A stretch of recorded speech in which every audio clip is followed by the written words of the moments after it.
And congratulations, you have completed the main story. You have unlocked challenge mode. Keep all your weapons and play through a harder version of the game to get new weapon upgrades and earn more bolts with the bolt multiplier. Create a new challenge playthrough at any time from the title menu. Would you like to go back in time before the final fight to finish any remaining activities or exit to the title menu? Let's go to the title menu. So, ladies and gentlemen, we did it. 100%. Congratulations, you completed the main story. But we're not done just yet. So what I'm going to do is I am going to copy. I want to copy this. Let's create a challenge mode. And so I beat it on the hardest difficulty, which was nuts. Renegade Legend was nuts. I want to copy this. I want to actually see if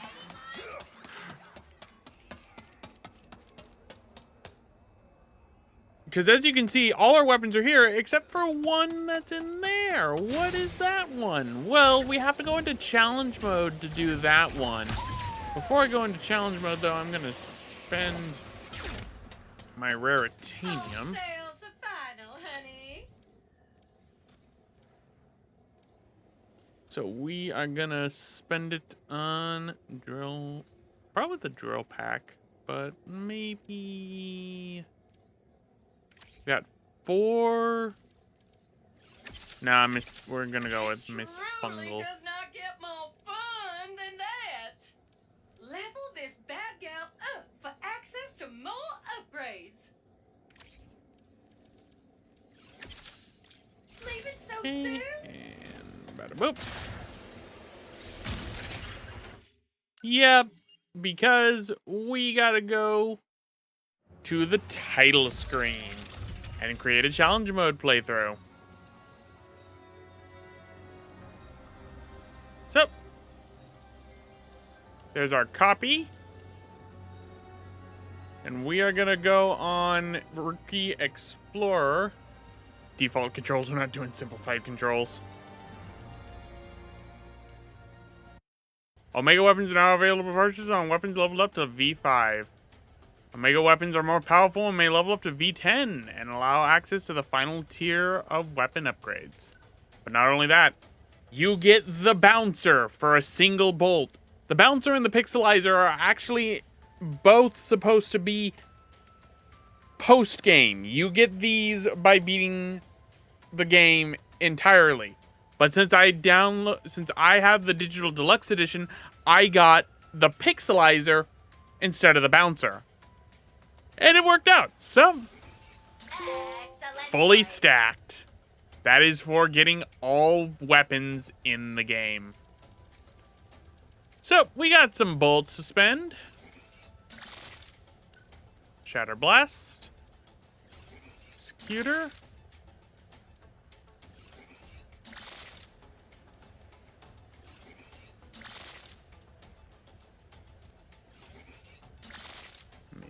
Fungal.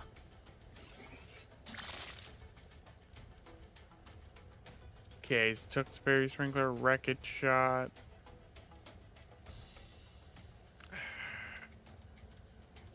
Better to get 2 weapons than 1. Mr. God was betting you would pick that one. And there we go. I think there's one more trophy for buying all of the... Buying all of the weapons in the game, I think. I'm not entirely certain. So what I shall do is grab my armor and get more bolts. A regular one. So what is the last trophy we are missing? Well, it's the one thing I didn't do. Okay, Lawrence and Zagroots.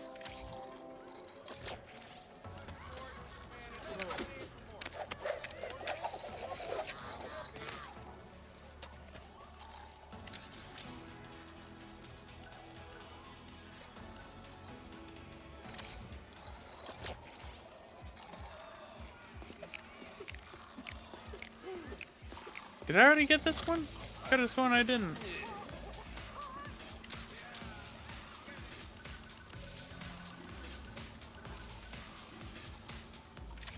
And there it is. Hey, DJ Lombax. And Masters of the Multiverse. We did it, folks. So really, there's only one trophy that you need to get the Platinum Trophy in the game. And that is to simply complete the game and buy the bouncer and pixelizer if you did not get the digital deluxe edition like I did. Which means we're done, folks. So, since we are here, let's go through the cheats. So we have gold weapons, which I wonder if they actually show up gold over here.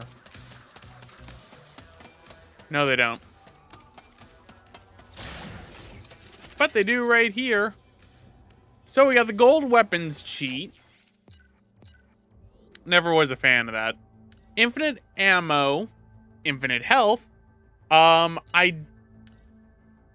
don't think these actually affect any trophies in the game if you turn these on.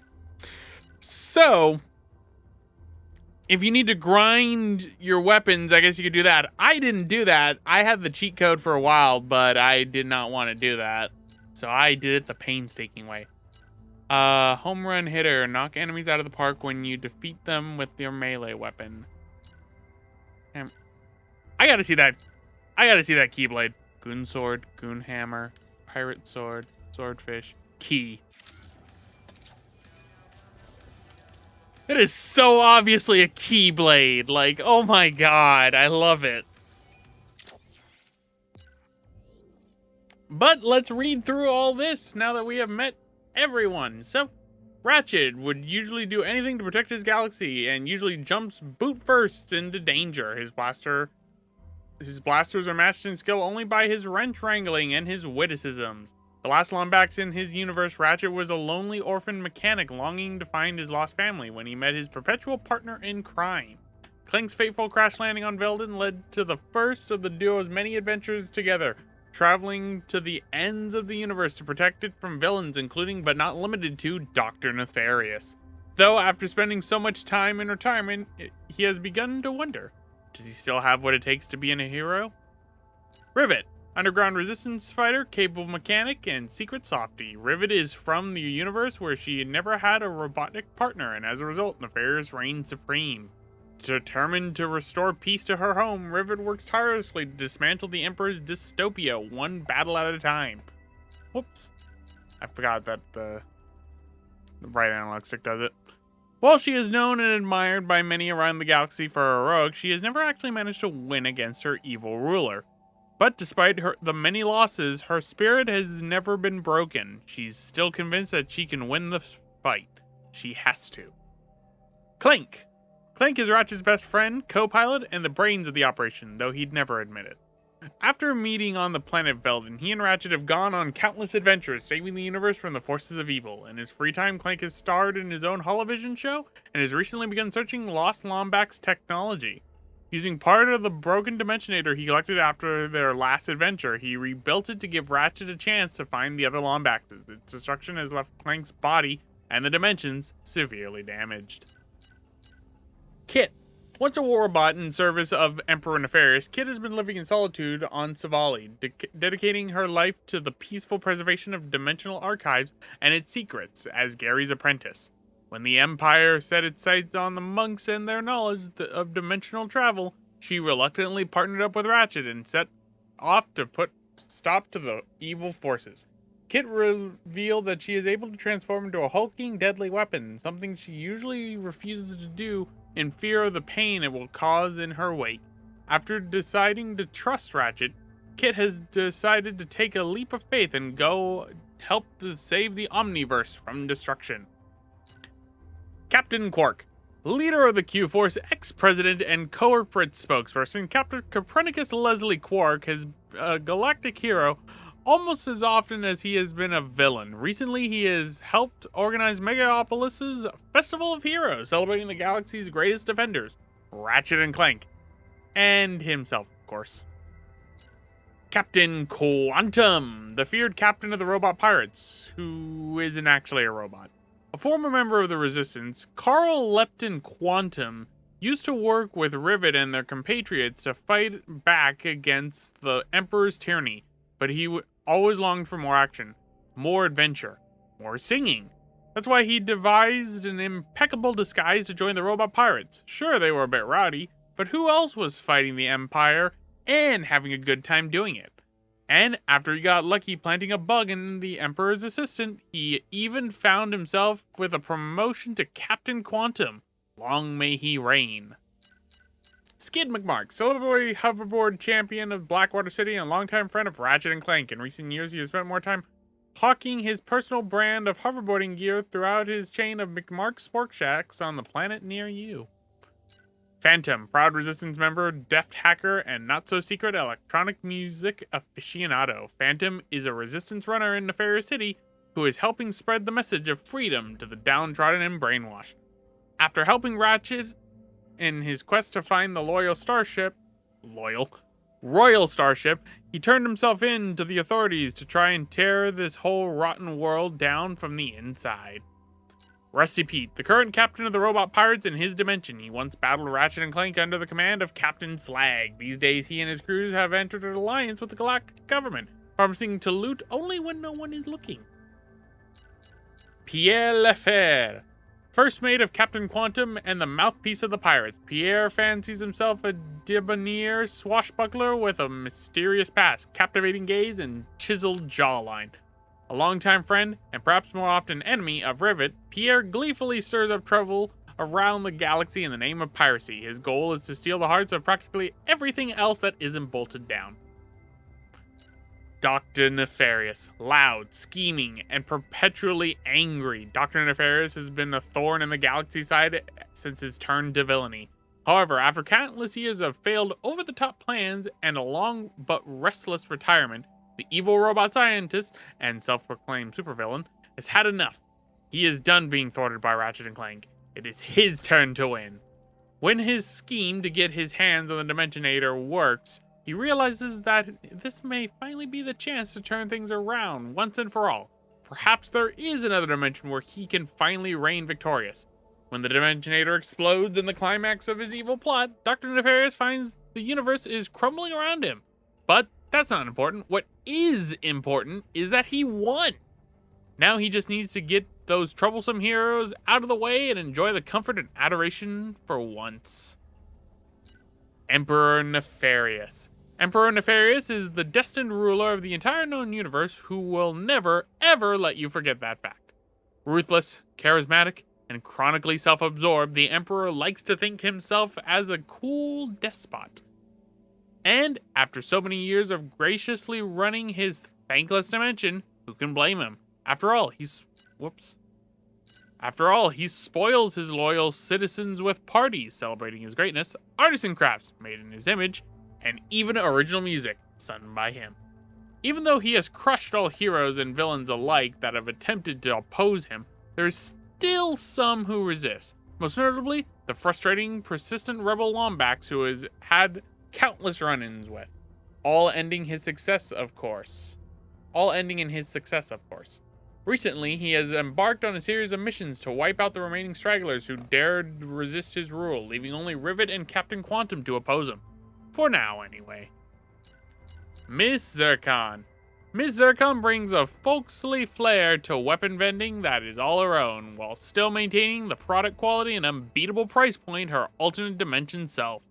Although she officially is an independent dealer, she is secretly working with the Resistance to topple the Nefarious Empire, for a nominal fee. The Morts. Gelatonium harvesters on the remote world of Sargasso. While they are officially neutral in the galactic conflict, they have taken Rivet in like family, helping her hide her from the Emperor's rebel-hunting spies, and supplying her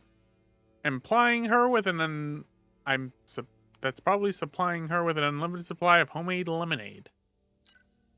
Trudy. A petrifoid flyer who was raised by the Morts and she fell out of the nest years ago. Trudy is able to carry 3 times her weight while airborne, making her perfect for Rivet's scouting missions, transporting mid-sized mining equipment around the swamp and executing lemonade runs for the Mort's Saturday night swamp socials. Gary. Known as the Prophet, Gary is a monk residing on Savali, a lifelong student of the mysterious of the multiverse, and son to the powerful, omniscient father. Just say he's God.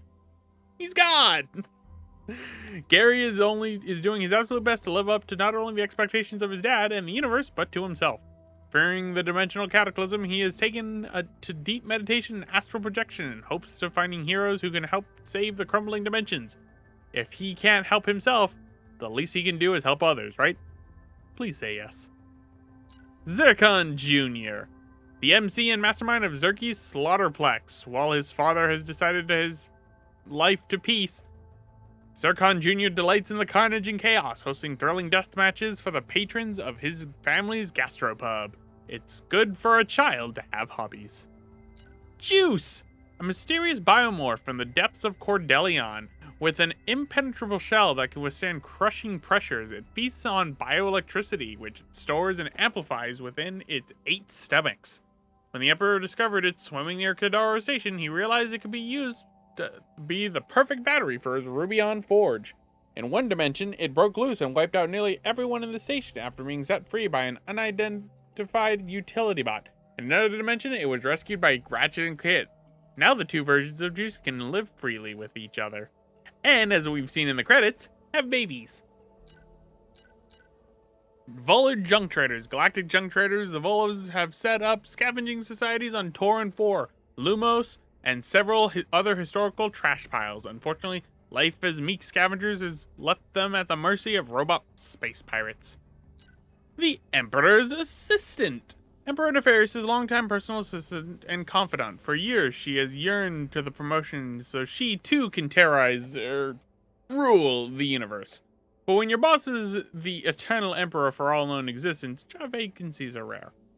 He recently offered her an opportunity to branch out as warden of Zordum Prison, but the massive prison break and billions of bolts worth of damage on her watch are perhaps something best left off her resume.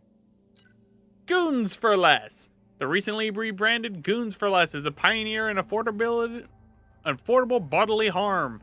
Moving their business model to a mobile app, now anyone can take out hits on their adversaries at a competitive rate with 5-star service.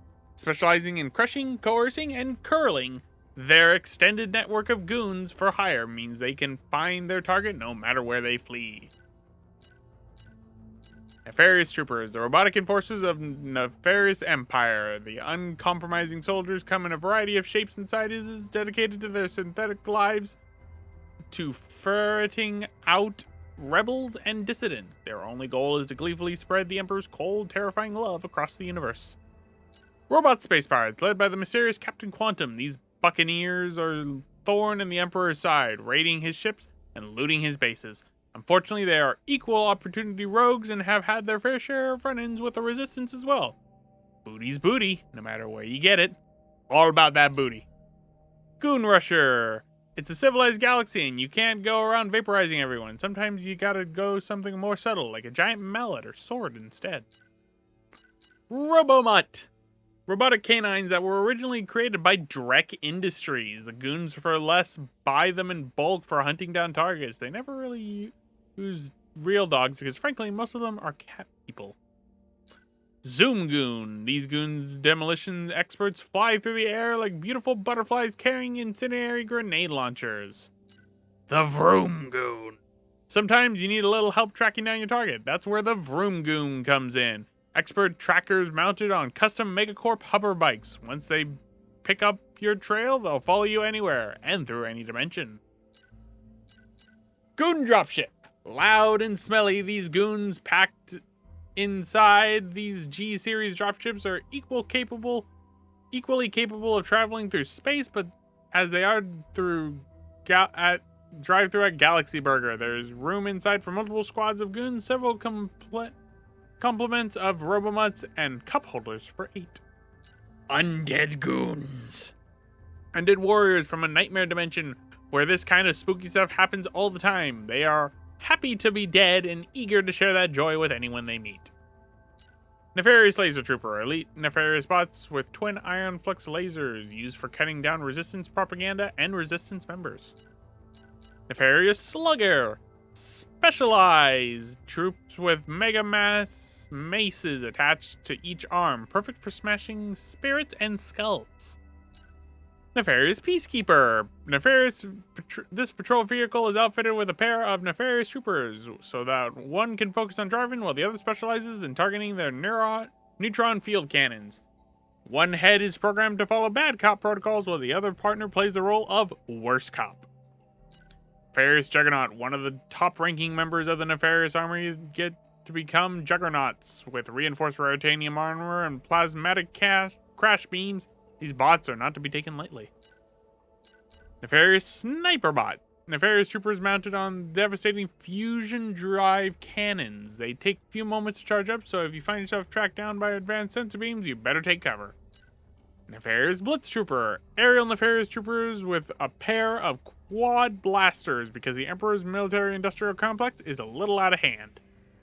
Nefarious Dropship. NX-class dropships capable of deploying nefarious forces behind enemy lines, as well as unleashing devastation with their Turbo-Lux cannons. Entirely automated, the ship is piloted by hardwired drone pilot algorithms, because you can't go on the coffee breaks when your brain is wired into the dashboard. Pirate Corsair. These mateys are equipped with antique pistols, relics of a far more elegant time when gentlefolk could fire upon their enemies with style. Shield Pirate.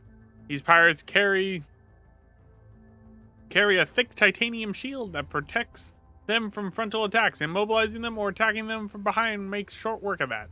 They also carry emotional shields that protect from meaningful relationships, but they are working through that in group therapy. The Marauder. Space pirates. These rogues with muscle are the muscle of the robot space pirates. With reinforced Ratanium alloy plating, these large lads can punch through the hull of most interstellar freighters and trade ships. Each one of them is equipped with a deadly mortar cannon and sizzling track list of classic sea shanties. Cutlasses. Aw, that's adorable. That's their name? Why just fire cannonballs when you can fire tiny ball-shaped pirates? These whirling devilish dervishes are built from scrap reclaimed from raids across the galaxy. Sand sharks. Sand sharks are comprised of mostly teeth and hunger. These pests are an invasive species that have devastated the local ecosystems of Aridia, Savali, and countless other worlds that have stowing aboard on trade ships. Sand shark nest. Strange whirling biomasses created by sand sharks to harbor their eggs. If you can't destroy them quickly, you'll be dealing with a near infinite stream of angry sand sharks. Horned toads. Carnivorous amphibians found throughout the galaxy. These creatures have sticky tongues, cutaneous spikes, and plenty of aggression. They aren't so bad when deep fried and served with a spicy aioli, though. Toxic crabs. These with thick shells and claws strong enough to pierce armor, these crabs can be found on various planets across the galaxy, from lava caves to Blizar Prime to the icy depths of Cordelion. Don't let them scuttle too close, so you may experience the worst pinch of your soon-to-be ending life. Amoeboids. Gelatinous synthetic life forms that breed in dank, dark places. Individuality is not a concept with most amoeboids comprehend, as they are known to split into small groups and reform into a single entity if not destroyed quickly.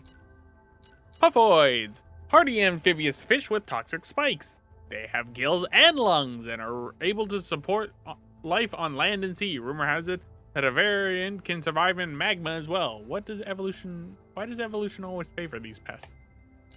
Sharkigators. Deadly aquatic creatures with a trap-like jaw. If they see you swimming, get out of the water. They are known to drag swimmers to a watery grave. Attack isn't usually an option. Savali spitters. Dangerous creatures found on Savali with thick, durable scales and powerful jaws. Fender sacs wasps.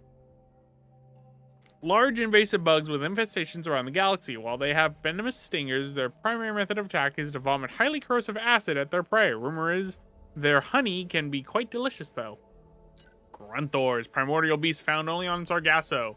These thunderous carnivores have sharp shovel-like horns, a corrosive bite, and feet designed for dancing all over your grave.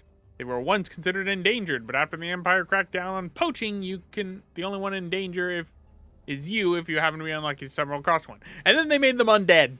Everything you fear about a Grunthor, only now it is incapable of feeling pain.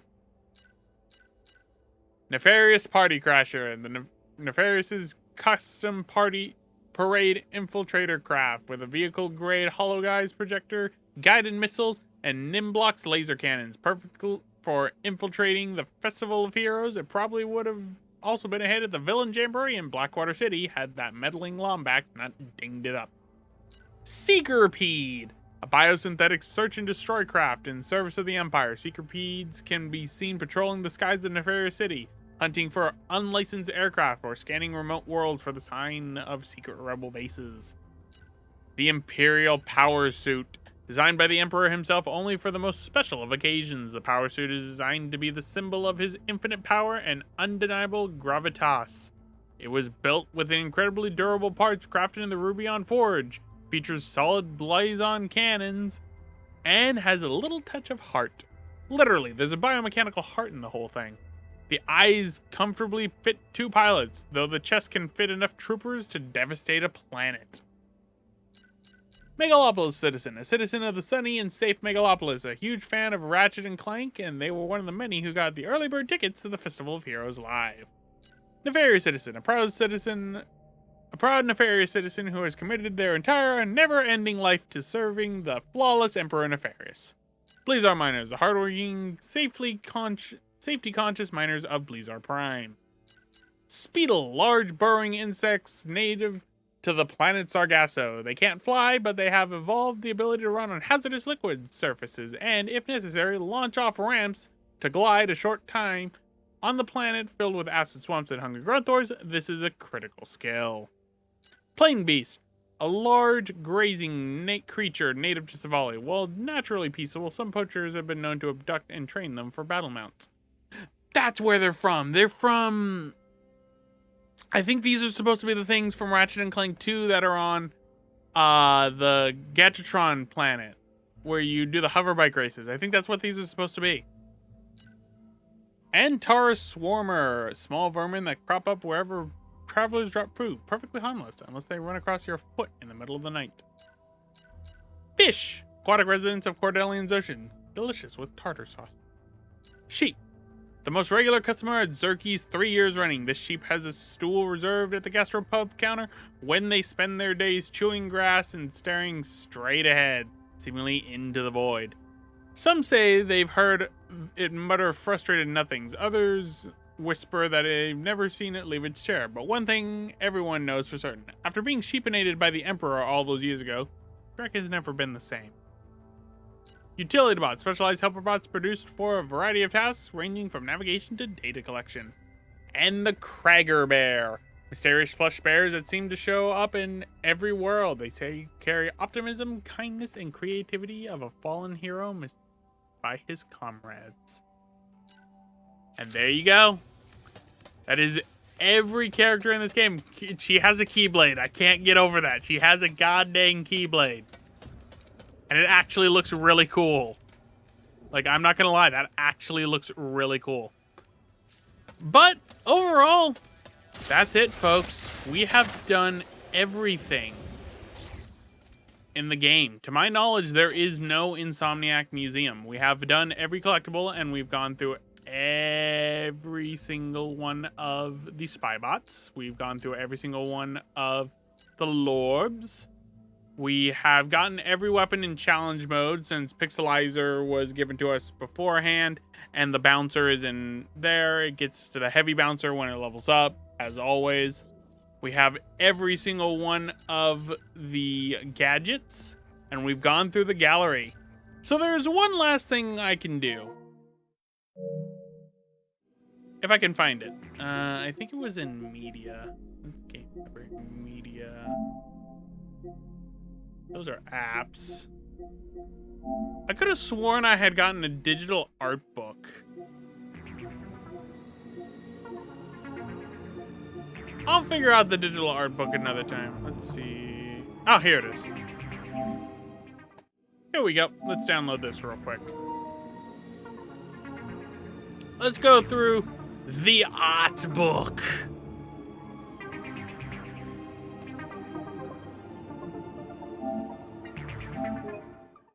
Please calculate the remaining time. I wish to know. So then if I need to end off the session, and then we do the bonus part where I go through the art book. Because the art book is what was the main reason why I bought this. It's a gigabyte. Oh, dear God. Luckily, I have good internet, so it'll only take a few minutes. So I will cut ahead until we get that digital art book. Hey, thanks for watching. If you want to check out how Ratchet & Clank Rift Apart ties into the rest of the series, check out the top link for a playthrough of Ratchet & Clank Into the Nexus. And if you want to see a different Ratchet & Clank game altogether, check out the bottom link for Ratchet & Clank Size Matters.